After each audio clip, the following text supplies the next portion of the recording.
오늘 함께 보실 하나님 말씀입니다.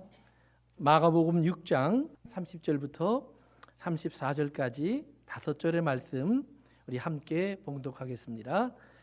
사도들이 예수께 모여 자기들이 행한 것과 가르친 것을 낱낱이 고하니 이르시되 너희는 따로 한적한 곳에 가서 잠깐 쉬어라 하시니 이는 오고 가는 사람이 많아 음식 먹을 겨를도 없음이라. 이에 배를 타고 따로 한적한 곳에 갈새 그들이 가는 것을 보고 많은 사람이 그들인 줄 안지라. 모든 고을로부터 도보로 그곳에 달려와 그들보다 먼저 갔더라. 예수께서 나오사 큰 무리를 보시고 그 목자 없는 양 같음으로 인하여 불쌍히 여기사 이에 여러 가지로 가르치시더라. 아멘. 우리가 신앙생활하는 모습을 가장 잘 이렇게 축소해 놓은 사건이 이스라엘 사람들이 애굽에서 나와서 광야를 지나 가나안 땅으로 들어가는 그런 여정입니다. 그래서 우리 보통 애굽은 세상, 가나안 땅은 하나님의 나라, 이제 광야는 세상에서 살아가는 우리들의 신앙생활, 이렇게 세 가지의 구분을 이렇게 우리가 해서 볼 수 있습니다. 그래서 하나님의 교회를 성경은 에클레시아, 하나님이 불러내셔서 나오게 한 사람들의 모임, 이렇게 말씀합니다. 그러면 어디서 불러냈느냐? 이제 애굽으로 상징되는 세상에서 불러내셔서, 그리고 모이게 하신, 그러니까 어디에 모이느냐? 그들이 광야로 나와 처음으로 이스라엘 백성들이 보면 제대로 된 진을 감추어서 이제 하나님 앞에 하나된 무리가 되어집니다. 그러니까 무조건 나와서 한 군데 모여 있다고 되는 것이 아니라 그들이 앞에 있을 사람, 옆에 있을 사람, 뒤에 있을 사람, 그리고 이제 각자의 역할에 따라 또 위치, 그리고 그들의 한 중심에 있어야 될 하나님의 성전, 이런 모든 것들이 다 갖추어졌을 때 그들을 하나님은 하나님의 교회, 하나님의 백성들의 모임이라고 그렇게 불러주셨습니다. 그래서 그들이 하나의 한 무리가 되었을 때 이제 그들은 그때부터 제대로 된 광야 여정을 거치면서 광야라는 곳을 지나 하나님의 나라로 들어가게 됩니다. 그래서 성경은 우리에게 끊임없이, 비록 우리가 오늘 21세기라고 하는 가장 문화와 문명이 인류 역사상 발전된 시대에 살고 있고, 또 우리 대부분의 사람들이 오늘 이제 도시라고 하는 화려한 공간에 거하고 있지만 실제로 우리의 삶은 영적으로는 여전히 광야 생활이 되어야 한다는 것을 가르쳐 주고 있습니다. 광야라는 말의 뜻을 우리가 몇 가지만 생각해 보면, 광야라는 말에는 그런 뜻들이 있습니다. 가장 기본적으로 분리되어 있는 곳입니다. 많은 사람들이 있고 여러 가지 일들이 바쁜 곳에서 분리되어 있어야 한다는 말입니다. 그래서 예수님의 삶을 보면 예수님은 종종 이제 큰 일이 있고 큰 기사와 이적 표적들이 나타난 후에 사람들이 막 몰려들면 그 사람들을 돌려보내고, 그리고 또는 사람들을 떠나서 한적한 곳으로 나가곤 하십니다. 왜냐하면 그 사람들이 너무 많은 곳에 있다 보면 도대체 하나님과의 교제할 시간이 없기 때문입니다. 수많은 일들이 그를 계속해서 움직이고 있기 때문입니다. 예수님은 그들을 떠나서 한적한 곳으로 가십니다. 그래서 성경은 종종 예수님이 한적한 곳으로 가실 때의 모습을 때로는 밤에 또는 아침 일찍이 이런 표현을 겸하여 쓰고 있습니다. 그 이유는 뭐냐 하면 낮에 한적한 곳으로 나가기는 불편했기 때문입니다. 사람들이 붙잡고 있고 금방 따라올 수 있기 때문에 사람들이 없는 시간, 피할 수 있는 시간을 찾아서 예수님은 한적한 곳으로 나갔습니다.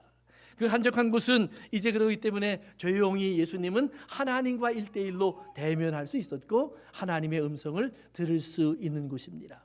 그러나 또한 동시에 그 광야라는 말은 이렇게 한적한 곳, 하나님을 만날 수 있기 위해서 세상과 분리된 곳이라는 의미도 있지만, 또한 동시에는 버림받은 곳, 또는 살기에 힘든 환경과 요건이 갖추어져 있는 곳, 이런 의미도 함께 갖고 있습니다.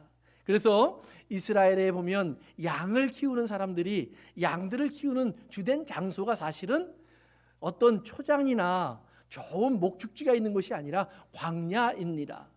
우리는 광야 그러면 메마른 모래와 메마른 그런 바위돌만 있는 것을 생각하는데 이스라엘의 광야는 좀 독특합니다. 많은 계곡들이 있고 그리고 곳곳에 샘물들이 있습니다. 그래서 전반적으로 보면 메마른 것 같지만 그 광야를 잘 아는 사람들이 보면 어딘가에는 샘물이 있고 어딘가에는 그 샘물에서 나오는 물이 흐르면서 냇가를 이루고 냇가 주변엔 초원을 이루게 됩니다. 또 비록 샘은 없을지라도 이스라엘은 특이한 기후가 있습니다. 바닷가에서 불어오는 바람들이 낮에는 뜨겁고 밤에는 추워지는 일교차가 아주 심하기 때문에 그것들이 하나하나 이것이 물방울이 되어서 아침이 되면 특정한 지역은 땅이 촉촉이 젖힐 정도로 그렇게 이슬이 많이 내립니다. 그러니까 물이 없어도 그곳은 이렇게 초장이 이루어져 있고 아침이 되어 일어나 보면 풀마다 수많은 이슬방울들이 방울방울 달려 있을 그러한 기후가 이스라엘에 있습니다. 그렇기 때문에 그런 지역에 찾아가 보면 또 양들을 먹일 수 있고 또 양들을 쉬게 할 수 있는 그런 그늘도 있고 때로는 그곳에서 이제 양들이 배부를 수 있는 쉴만한 초장이 이루어지기도 합니다. 그래서 성경에 보면 다윗이 자기의 목자의 경험을 가지고 노래한 시편 23편에 여호와는 나의 목자시니 내가 부족함이 없습니다. 그러면서 저가 나를 푸른 초장에 눕게 하시며 쉴만한 물가로 인도하신다. 이것은 우리가 알고 있는 큰 강이나 넓은 초원, 이러한 오하이오에서 우리가 볼 수 있는 그런 것을 가리키는 것이 아니라 그렇게 메마르고 삭막한 것 같은데 하나님의 인도를 따라 가봤더니 거기에서 나도 모르게 모든 것들은 비밀스러운 샘물들이 퐁퐁퐁퐁 올라오고 있더라는 말입니다. 그래서 내가 그 물을 떠서 내 목에 가람을 죽이고 그리고 그 주변에 보면 푸른 초장들이 있어서 얼마든지 풀을 뜯어 먹으면서 쉴만 하더라는 것입니다. 그 물은 비단 양들만 찾아오는 것은 사실은 아닙니다. 그렇게 물이 있고 초원이 있으면 짐승들도 찾아오고 짐승들이 찾아오면 반드시 그 짐승을 잡아먹는 험한 짐승들도 찾아오게 되어 있습니다. 그래서 늑대나 사자들이 그것을 즐겨 찾아옵니다. 만약에 목자 없이 양들이 그 물을 찾아가면 그렇기 때문에 아주 쉽게 늑대의 밥이 되고 그리고 사자의 밥이 됩니다. 그런데 목자가 그들과 함께 가면 목자가 그 양들이 먹는 동안 그 늑대와 곰으로부터 또는 사자로부터 양들을 지켜줍니다. 목자의 지팡이는 무기가 되어서 그 양들을 해치려고 다가오는 험한 짐승들을 아주 강하게 쳐서 내어 쫓기도 합니다. 예수님은 거기서 한 걸음 더 나가서 그렇게 말씀하십니다. 나는 선한 목자라. 늑대가 오면 이 사꾼 목자들은 자기가 좀 해보려고 하다가 좀 불리하다고 싶으면 양들을 버려두고 자기가 살려고 도망가 버리지만 나는 내 양을 위하여 내 목숨을 내어주느니라. 양들을 살리고 자기 목숨을 내어준다. 그런 목자가 있기 때문에 우리는 비록 험한 광야 같은 인생을 살고 있지만 오늘 여러분의 삶의 곳곳에서 여러분은 샘물을 만나고 쉴 곳을 만날 줄로 믿습니다.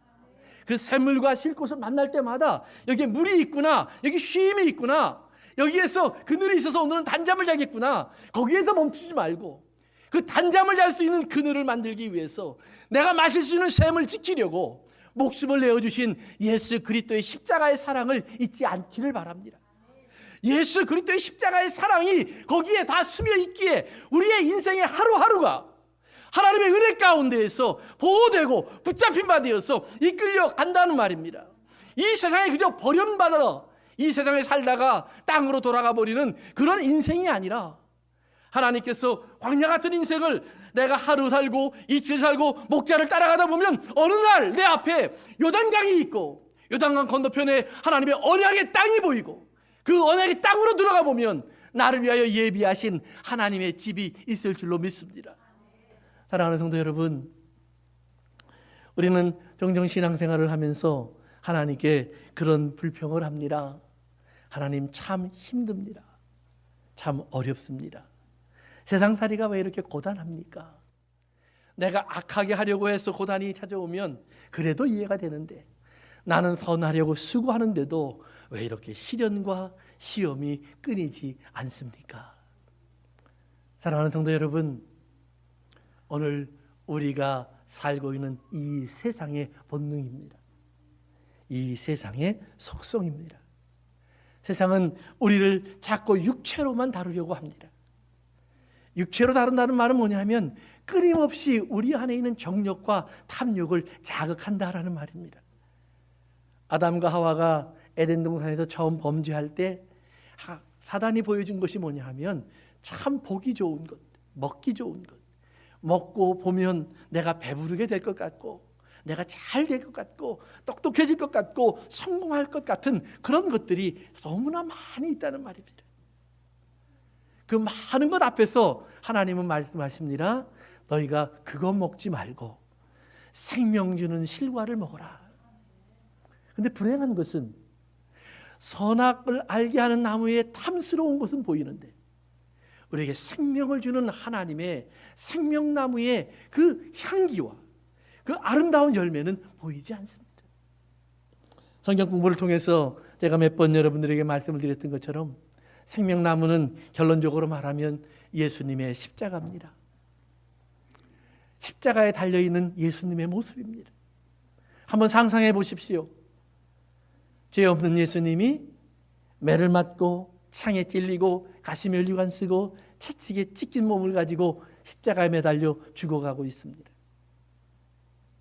하나님의 사랑을 선포하는 말도 했고 용서를 위한 기도도 했지만 아버지 왜 나를 버리십니까? 라고 외치기도 했습니다.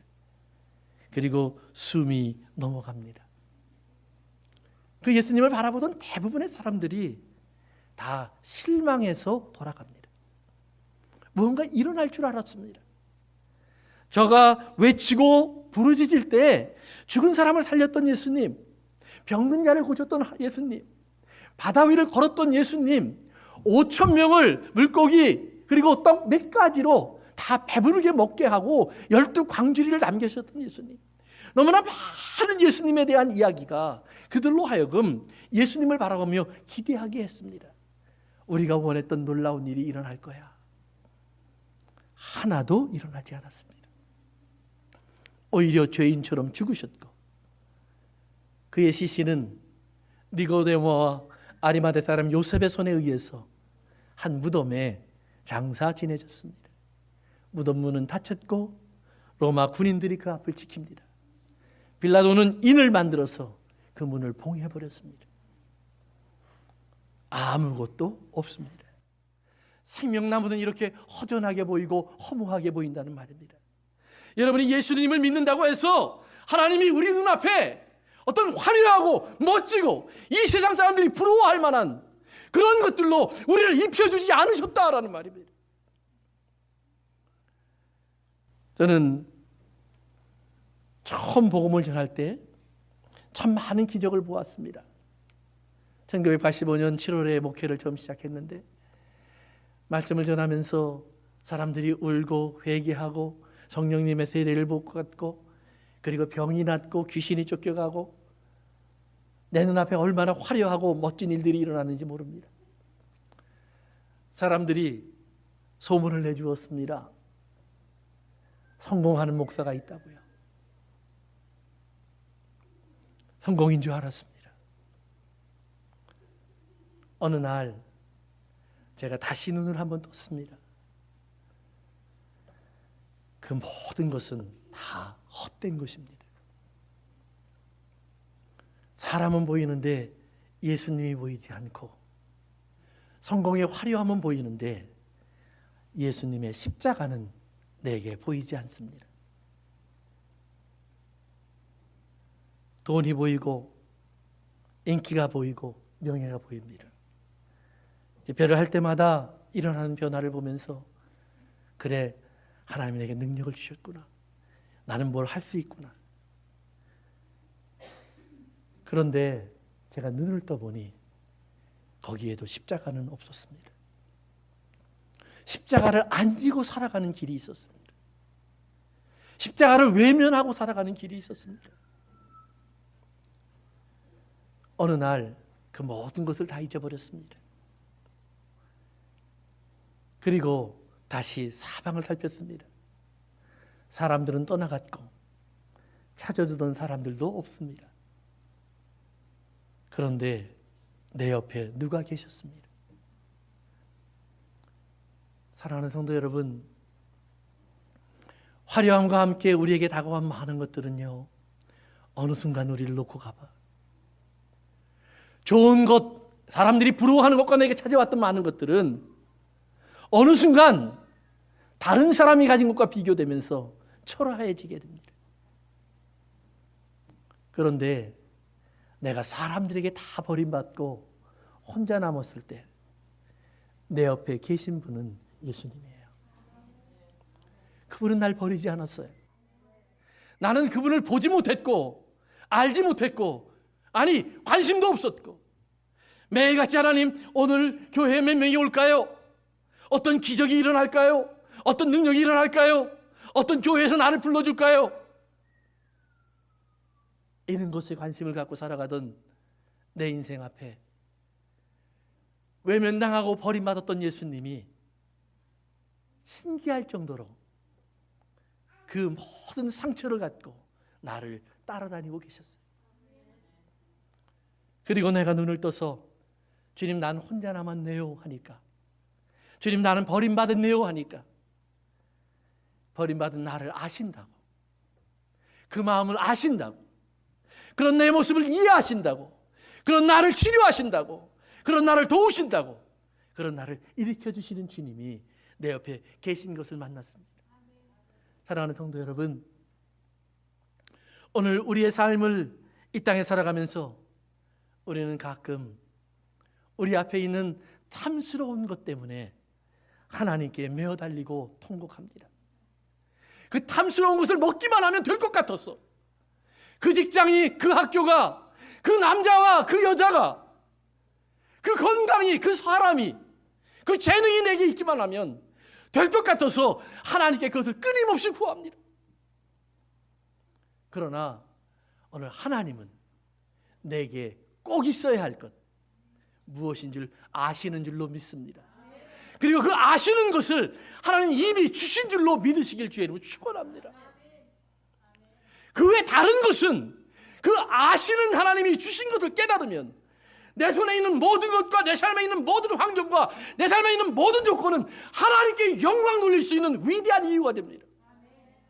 하나님께 감사할 수 있는 소중한 사건들이 됩니다. 여러분의 실패마저도 하나님의 성공이 되고 여러분의 넘어짐마저도 하나님의 자비와 긍휼이 될 수 있음을 믿으시길 주의 이름으로 축원합니다. 예수님의 많은 사건이 있었고 오늘 본문에 보면 예수님을 알게 된 많은 사람들이 예수님 주변에 몰려들어서 더구나 제자들을 통해서까지 일어나는 하나님의 역사를 보면서 더 많은 사람들이 찾아오게 되었습니다. 사람들로 꽉 찬 그곳에서 예수님 이렇게 말씀하십니다. 제자들아, 우리가 한적한 곳으로 가자. 사람을 피해야 되겠다. 몇 번 그런 얘기를 나눈 적이 있지만 저는 하나님께서 어떤 면에서 보면 클리브랜드에서 목회하게 해주신 것을 참 감사합니다. 그 이유는 여러 가지가 있지만 그 중에 하나가 사람이에요. 특별히 우리 클리브랜드 나사렛 교회 사람들 얼마나 좋은지 몰라요. 일주일 내내 목사를 귀찮게 하는 사람이 한 명도 없어요. 이건 두 가지 의미가 있는 거예요. 얼마나 고마운지 몰라요. 내버려 두셔서 마음껏 성경 보고 마음껏 기도하고 마음껏 쉬어요. 성도 여러분, 가끔은 목사님을 좀 귀찮게 하세요. 이거는 오늘 본문과는 좀 다른 얘기지만 설교 듣고 질문할 수 없잖아요. 성경 공부 끝나고 같이 대화하기 힘들잖아요. 커피 좀 사달라고 하세요. 제가 신방한다고 하니까 밥을 준비하시겠다는 분들이 너무 많은데 아니요, 저 커피 좋아합니다. 커피. 그리고 여러분이 안 사주셔도 내가 사주는 거 굉장히 좋아합니다. 그리고 하나님 말씀을 좀 나누세요. 여러분의 마음속에 있던 무거운 짐을 좀 나누세요. 그리고 같이 기도하고 하나님 뜻이 무엇인가 함께 찾아보는 그런 훈련을 좀 하세요. 뭐가 문제냐면 신앙생활을 함께 하면서요, 예배는 같이 드리는데 문제는 다 각자 해결합니다. 그러면 거기에는 하나님의 뜻이 흐트러져요. 우리가 하나님의 뜻을 찾아서 문제를 해결하려면 시간이 걸립니다. 왜요? 같이 응답받아야 되니까. 그런데 그 시간까지도 우리에게 은혜가 될 것을 기억하세요. 그 시간까지도. 그냥 결정 다 하고 통보하지 마세요. 그건 가족이 아니에요. 예수님도 제자들에게 그의 십자가를 위해서 얼마 전부터 수없이 얘기하세요. 심지어 같이 기도하자고 하세요. 근데 제자들은 주무시느라고 같이 기도 안 해요. 그건 할 수 없어요. 그러나 사도행전에 보면 저들이 깨어서 기도하기 시작해요. 하나님의 뜻을 교회가 함께 깨닫기, 하나님의 뜻을 동료들이 같이 받고, 그리고 하나님의 뜻을 행하러 가는 하나님의 사람들을 내보내는 일도, 그들을 받아들이는 일도, 교회가 어떤 결정을 결정하는 일도 다 주 뜻 안에서 함께 하고 있는 모습들을 성경이 보여주고 있어요. 사랑하는 성도 여러분, 지혜를 배우시길 주의 이름으로 축원합니다. 신앙은 하나님의 말씀을 배우는 거예요. 하나님의 뜻을 깨닫는 거예요. 하나님이 이 시간에 얼마든지 내 독단적으로 할 수 있는 것을 왜 하나님은 우리 안에 들어가서 하라고 할까? 왜냐하면 하나님의 뜻이 내 안에서 이루어지는 것이 아니라 나를 통하여 저들 가운데 이루어져야 될 하나님의 뜻도 있기 때문이에요. 종종 나를 통하여 저들 가운데 하나님의 뜻이 이루어질 때에는 나는 십자가를 지고 저들은 십자가의 열매를 먹어요. 그렇지만 그것이 풍성해지면 그것을 성경은 사랑이라고 말을 합니다. 그것도 완전한 사랑. 예수님께서 제자들을 데리고 그 사람들이 있는 곳을 떠나십니다. 한적한 곳으로 나갔습니다. 광야라는 말입니다. 그런데 성경에 보니까 많은 사람들이 무리를 지어서 예수님이 떠나는 것을 보고 예수님보다 먼저 예수님이 가실 한적한 곳으로 몰려왔습니다. 그 많은 사람들 속에서 제외된 사람이 있습니다. 바리새인, 사두개인, 서기관, 제사장들입니다. 로마의 군인 빌라도, 헤롯입니다. 많은 사람들이라는 말보다도 오히려 더 많이 나오는 그들이 아무도 쫓아나오지 않습니다. 그들은 예루살렘 성전에서 만족하고 예루살렘 성에서 만족합니다. 그들은 궁궐이 좋고 그들의 집이 좋습니다. 부자이기 때문입니다. 넉넉하기 때문입니다. 모자라지 않기 때문입니다. 예수님을 따라 나온 많은 무리는 그들은 배고픈 사람들입니다. 목마른 사람들입니다. 쉴 곳이 없는 사람들입니다. 그들은 예수님 안에서 답을 찾아보려고 합니다. 예수님의 음성에서 그들이 듣지 못했던 하나님의 친밀함을 느꼈습니다. 예수님의 사역에서 성전도 갈 수 없었던 저들이 하나님의 손길을 느꼈습니다. 예수님이 떼어주시는 떡에서 그들이 땀 흘려 수고해도 배부르지 못했던 그들의 삶의 충만함을 느꼈습니다. 예수님을 따라서 그들은 광야로 쫓아나옵니다. 사랑하는 성도 여러분, 부름을 받아 나온 사람들, 오늘 나올 이유가 있어야 합니다. 이 도시 속에서, 이 환경 속에서, 이 여건 속에서 떠날 이유가 없는 사람들, 하나님의 은혜가 아무리 선하고 좋다고 할지라도 그 하나님의 은혜를 내가 가진 것과 바꿀 수 없는 사람들, 결코 주님 앞으로 나오지 못합니다. 그래서 이스라엘의 풍습에 보면 그렇기 때문에 장막절이라고 하는 한 해의 마지막 절기를 맞기 전에 그들은 한 달 전부터 하는 일이 있습니다. 그것이 뭐냐면 Season of Teshuvah라는 말입니다. 즉 회개의 시간을 갖습니다. 한 달, 40일입니다. 한 달의 1일부터 그 다음 달의 열흘까지 40일을 그들은 하나님께 회개하는 시간, 다른 말로 말하면 돌아가는 시간입니다. 하나님, 우리가 어디에 와 있습니까? 하나님, 우리가 무엇을 하고 있습니까? 내가 어떤 자리에 있습니까? 내가 있어야 할 곳, 돌아가야 할 곳, 가야 할 길, 그것으로 돌아가길 원합니다. 이스라엘이 한 달을 해요. 근데 그 한 달을 하는 동안 이스라엘이 끊임없이 반복하는 것이 있습니다. 하나님의 말씀을 매일 읽고 하나님의 말씀이 돌아오라고 하는 것을 찾습니다. 이스라엘아, 내게로 돌아오라.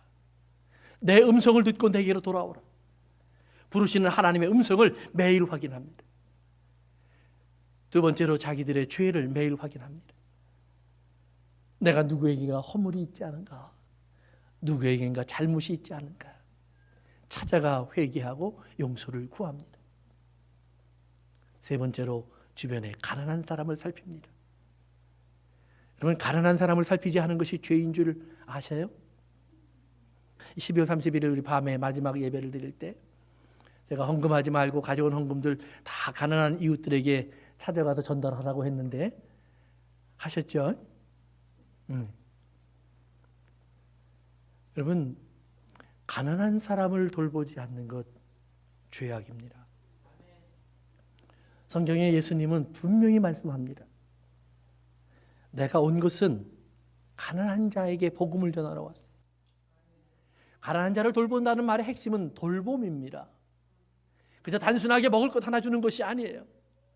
그들이 하나님의 사랑 안에 있도록 이끌어 주는 것입니다. 그 과정에 필요하면 떡도 주고, 그 과정에 필요하면 옷도 나누고, 그 과정에 필요하면 물도 한 잔 나눕니다. 그러나 궁극적으로는 그들을 하나님의 품 안으로 끌어들이는 겁니다. 그렇기 때문에 예수님의 비유 속에서 보면 부자와 나사로의 이야기가 있는데, 그 부자와 거지 나사로의 이야기 속에 나오는 부자가 오늘 우리의 중심으로 보면 그렇게 나쁜 사람 아닙니다. 적어도 나사로는 다른 곳에 있는 것보다 부자의 집 앞에 있었기 때문에 먹고 살 수 있었어요. 부자의 부스러기가 웬만한 데서 얻는 양식보다 나았을 겁니다. 부자는 자기 집 앞에 나사로가 있는데 치우라고 하지 않았어요. 오히려 지나가며 먹을 것도 주고, 가끔은 옷도 주고, 가끔은 괜찮냐고 안부도 물어보면서 사람들 앞에 자기의 의가 되는, 자기를 세울 수 있는, 선함을 보여줄 수 있는 장치였어요. 들어오며 나오며 그 일을 합니다. 먹을 것도 줬고 옷도 줬고 쉴 곳도 주었지만 한 가지 주지 않습니다. 자기가 누리고 있는 천국입니다. 부자의 천국에는 가난한 자의 자리가 없습니다. 부자의 천국에는 부자만 들어갈 수 있습니다. 오늘 이 세상은 그것을 철저하게 우리에게 가르쳐주고 있습니다. 소득이 기본임금밖에 못 받는 사람들이 사는 곳, 백만장자들이 사는 곳, 장소가 다릅니다. 똑같은 음식을 먹는 것 같지만 어떤 사람은 이제 엑스플로레이션 데이가 다 된 것을 먹고, 어떤 사람은 소고기도 과해서 송아지 고기를 먹습니다. 뭔가 차별이 만들어집니다. 공장에서 만든 치즈를 먹는 사람이 있고 수제로 만든 치즈를 먹는 사람이 있습니다. 똑같은 옷 같지만 월마트에 옷을 입고 명품 옷을 입는 사람들이 있습니다. 성도 여러분, 그 부자의 세계엔 가난한 사람은 철저하게 소외됩니다. 아무리 애를 써도 들어갈 수 없습니다. 가난한 사람은 부자의 부스러기를 먹을 뿐입니다. 그러나 하늘의 주인이신 주님이 이 땅에 내려올 때 주님은 하늘을 열고 내려오십니다.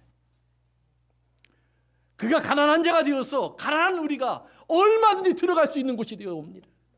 선뜻 손을 내어 밀고 나와 함께 앉자라고 말씀하십니다. 예수님이 가난한 자와 함께 먹었다고 되어 있습니다. 장녀와 같이 어울렸다고 되어 있습니다. 제리와 같이 마셨다고 되어 있습니다. 우리는 그것이 그들이 예수님을 대접한 것 같지만 아니에요. 예수님이 그들과 함께 해주시는 것입니다. 그들은 그곳에서 예수님의 나라를 같이 나누는 겁니다. 그러나 부자들은 예수님이 그들의 세계로 들어오기를 초대하고만 있습니다. 오늘 여러분의 삶 가운데 하나님의 나라가 내게 와 있는 사람이 될 수 있기를 바랍니다. 내가 예수님 옆에 있다면 거기에 있는 거예요. 거기에 있다면 나보다 못한 사람은 아무도 없는 거예요. 오늘 내가 무엇을 입고 무엇을 먹고 어떤 집에 있고 어떤 차를 타느냐, 이것이 오늘 나를 더 존귀하게 만들어주는 것이 아니에요. 하나님 은혜 덕분에 내가 그렇게 누리고는 있는지 모르지만 나는 오늘도 내가 있는 자리는 예수님과 함께 있는 자리예요. 그래서 광야에서 우리를 이끌어 가시는 예수님의 모습을 목자라고 얘기를 하는데, 목자라는 말은 레아라는 말인데 가장 기본적인 의미는 본다라는 말입니다. 본다.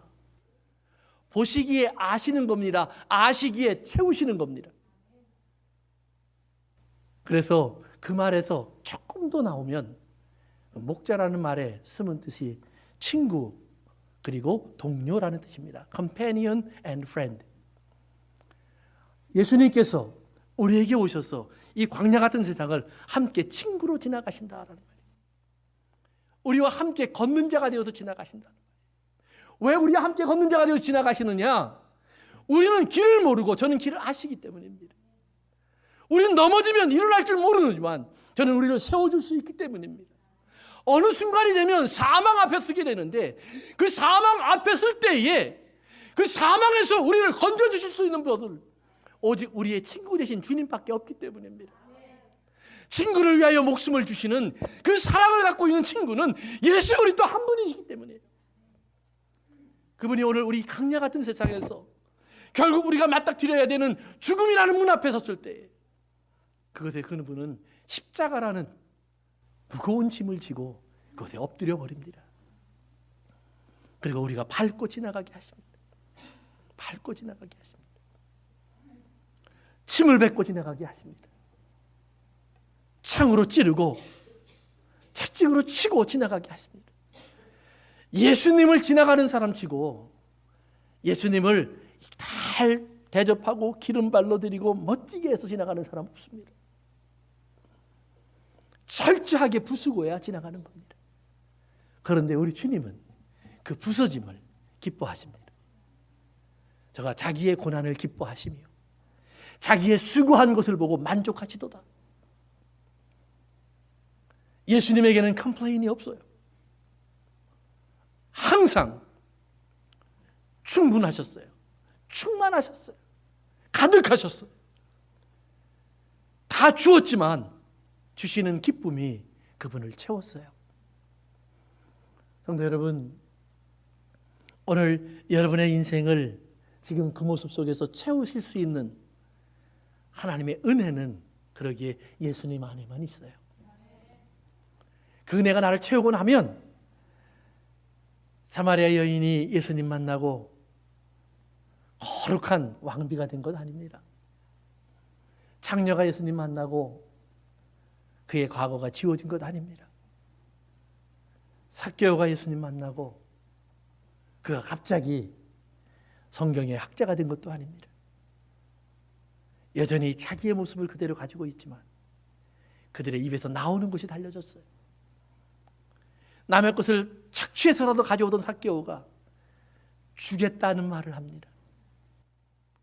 사람을 피하고 말을 끊던 한 여인이 집집마다 문을 두드리면서 Come and see, 내가 만난 예수님. 다시 버림받지만 상관하지 않습니다. 왜냐하면 나를 찾으신 예수님을 만났기 때문입니다. 그래서 에스겔서 34장에 보면 이렇게 목자 잃은 양과 같은 사람들의 모습을 하나님은 잘 설명해 주고 있습니다. 거기에 그런 말을 해요. 저들이 왜 저렇게 방황하며 목자 잃은 양과 같이 되어서 이스라엘의 목자라고 하는 사람들은 예루살렘 성전에 있는데 왜 그곳으로 가지 않고 이 들판으로 뛰쳐나왔는 줄 아느냐? 왜냐하면 저들에게 목자가 없기 때문이요. 목자가 저들을 버렸기 때문이요. 찾고 찾는 자가 없기 때문이요. 찾고 찾는 자가 없기 때문이요. 반복해서 두 번이나 같은 장에서 기록을 합니다. 그리고 말씀하시기를 내가 저들의 목자가 되어서 내가 저들을 찾고 찾으리니 저들이 잃어버려진 모든 구름 끼고 그리고 어두운 곳에서 그들을 다 찾아내어 내게로 돌아오게 하리라. 어두움 속에서 이 세상이 감추어놓은 저들의 눈을 멀게 한 모든 시스템과 조건과 환경 속에서 저들을 다 끄집어내시겠다는 말입니다. 생명나무를 보지 못하게 하는 탐심 앞에서 눈이 멀어진 병든 저들을 다 건져내시겠다는 말씀입니다. 그리고 말씀하시기를 내가 저들을 끄집어내어서 저들을 좋은 우리에 두게 하시고 그리고 좋은 꼴로 먹이며 살찐 것으로 먹이게 하여서 저들을 푸른 초장에 눕게 하리라. 이제는 눕고 쉬게 하리라라고 주님이 말씀하시고 있다는 말입니다. 사랑하는 성도 여러분, 오늘 목자 잃은 양떼를 바라보는 주님의 모습을 그러기에 성경은 이렇게 표현합니다. 저가 저들을 불쌍히 여기시더라. 불쌍히 여긴다, compassion이란 말입니다. compassion이란 말의 come, 히라보로 나오는 순이라는 말의 기본 뜻은 세 가지입니다. together with harmony입니다. 함께 있다, 같이 있다, 그리고 조화를 이룬다. 우리와 함께 있기 위해서, 우리와 같이 있기 위해서 주님이 끊임없이 선택하는 것이 십자가의 길이었던 사실을 기억하십시오. 그리고 우리와 조화를 이루기 위해서 우리의 질병 때문에 저는 채찍을 맞고 우리의 죄악 때문에 저는 버림을 받고 우리의 허물 때문에 저는 창에 찔리고 우리의 잘못된 선택 때문에 그는 십자가를 질 수밖에 없는 우리의 죄가 되셨다고 성경은 기록하고 있습니다. 오늘 여러분의 삶 가운데 하모니를 이루시는 주님, 우리와 함께 하시는 주님, 우리가 같이 있기를 원하시는 주님의 그 열정, 패션이 여러분의 가슴에 느껴질 수 있기를 바랍니다. 그 열정과 뜨거움이 느껴져서 나를 위하여 채찍에 맞고 부서지고 깨어지고 버림받으시는 주님이 나를 바라보고 있는 그 눈길이 오늘 여러분의 가슴에 다 온다면 뱃 속에 있는 아이를 사랑하던 어머니의 마음이 느껴지고 하나님의 사랑이 느껴집니다. 그래서 히브리어로 긍휼이란 말은 어머니의 태라는 말입니다. 어머니의 자궁 속에 있는 아이를 어머니가 생각하듯이 하나님은 긍휼 속에서 우리를 그렇게 키워내고 있다는 말입니다. 오늘 여러분들을 바라보시면서 주님이 광야에서 여러분을 향해 말씀하십니다. 누가복음에 보면 같은 장면 속에서 주님이 그들을 영접하시고 그들에게 하나님의 나라를 말하시더라. 광야에 나온 사람들의 귀에 하나님의 나라의 이야기가 들려지기 시작합니다. 하나님의 나라에 대한 이야기는 그래 너희를 찾고 너희를 찾기 위하여 내가 왔다. 내 눈앞에 너희가 불쌍히 보인다는 말은 너희 한 사람 한 사람이 다 나의 사랑을 입은 자요, 나의 부르심을 받은 자요, 내가 낳은 자요, 내 자녀요, 내 태에서 잉태되어 나온 내 자식이라고 그들을 바라보시는 주님의 소리를 들으실 수 있기를 바랍니다. 이 소리가 들으면 하나님의 나라가 보입니다. 우리를 사랑하셔서 독생자를 주신 하나님 아버지의 사랑이 보입니다. 우리를 위하여 하나님의 나라를 예비하시고 우리를 이끌어 가실 하나님의 나라가 보입니다. 비록 광야 같은 시간이지만 이곳에서 우리가 동행하시면서 우리가 있어야 할 것과 필요한 것을 아시기에 때를 따라 공급하시는 하나님의 은혜의 섭리를 깨닫습니다. 오늘 여러분과 제 속에 이 주님의 눈총이 찾아오기를 바랍니다. 기도하겠습니다.